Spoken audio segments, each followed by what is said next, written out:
सास, माँ, बहू और बेटी। नहीं नहीं, ये कहानी इन सारे के सारे रिश्तों की नहीं, बल्कि 2 रिश्तों में ही सभी रिश्तों के होने की है। अरे बहू, मेरे और तेरे ससुर जी की रोटी मत बनाना, मैं बना लूंगी, दिन तक ठंडी हो जाती है। बहू जो कि एक वर्किंग लेडी थी। नहीं नहीं माँ जी, मैं अच्छे से कपड़े में लपेट देती हूँ ना, आप क्यों मेहनत करेंगी, माइक्रोवेव में गर्म कर लेना। अरे नहीं बहू, मेहनत मत कर, वैसे भी ऑफिस में कम मेहनत होती है क्या, जा रहने दे। लेकिन बहू मानती नहीं, वो सास ससुर की रोटी बना कर ही जाती है।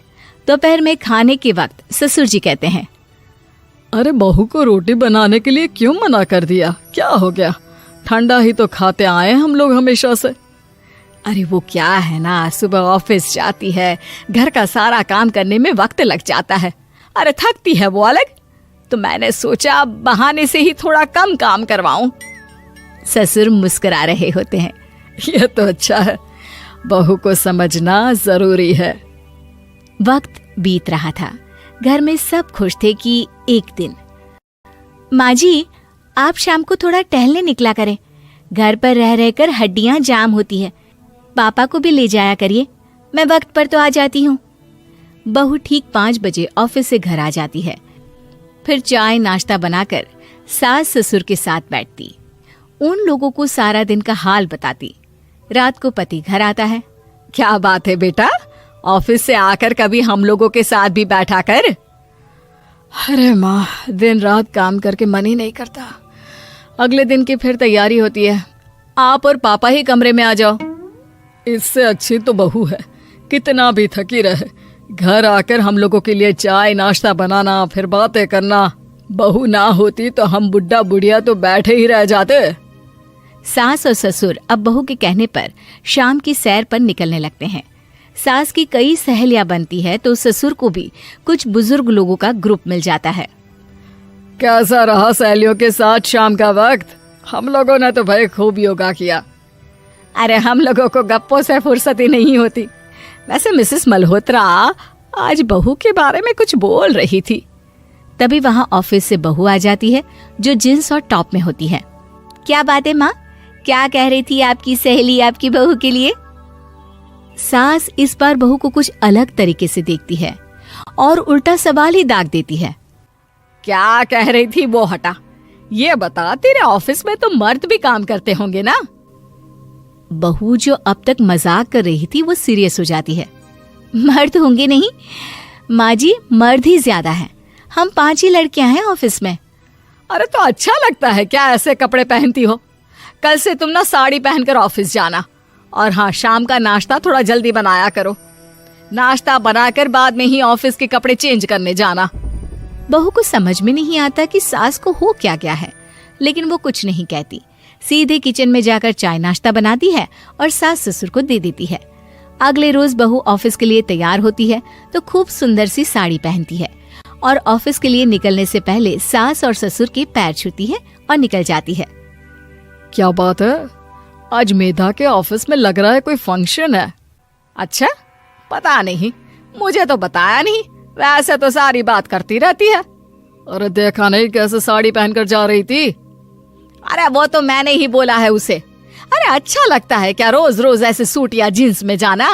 बहू हो, बहू बनकर रहो, और आप भी ना मेधा मेधा मत किया करिए, बहू बोला करिए, सर पर चढ़ जाएगी तो दिक्कत हो जाएगी।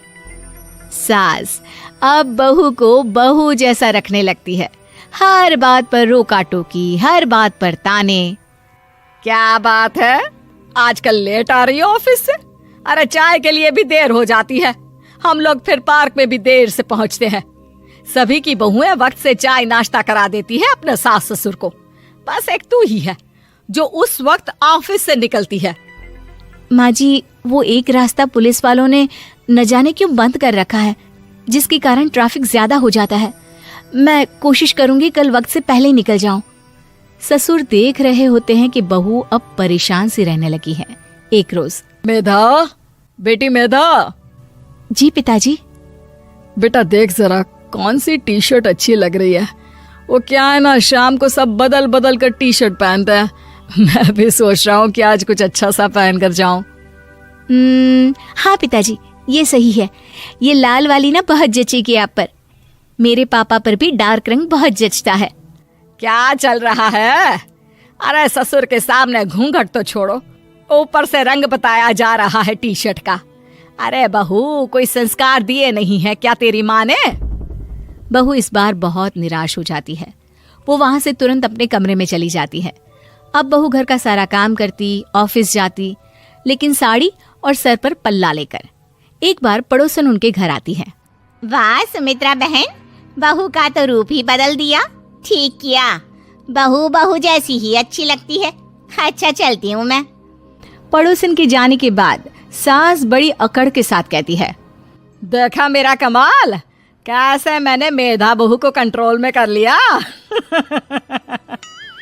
अब बारी ससुर के बोलने की थी। हाँ सुमित्रा, बिल्कुल ये काम तो किया है तुमने, लेकिन कभी सोचा क्या खो दिया? क्या खो दिया? मैंने तो कुछ नहीं खोया जी। खोया है, पहले बहू जब ऑफिस जाती तुम्हारे पैर छूकर तुम्हें गले लगाती, लेकिन अब सिर्फ पैर छूती है। हाँ जी, ये बात तो आप ठीक बोल रहे हैं। पहले घंटों हम लोगों से बात करती, कमरे में ना जाती, ऑफिस से आते ही खुद की चाय, खाना, नाश्ता सब हम लोगों के साथ करती, सारी बात बताती। लेकिन क्या तुम्हें पता है, बहू की तबीयत खराब चल रही है, वो माँ बनने वाली है। ये बात मुझे बेटे ने बताई कि तुम्हें बता दूं। अब सास की आंख में आंसू थे। वो समझ गई थी कि लोगों के कहने में आकर उसने क्या खो दिया। शाम को बहू घर आती है तो माँ किचन में पकोड़े तल रही होती है। अरे माँ जी, आप रहने दीजिए ना, मैं आ तो रही थी।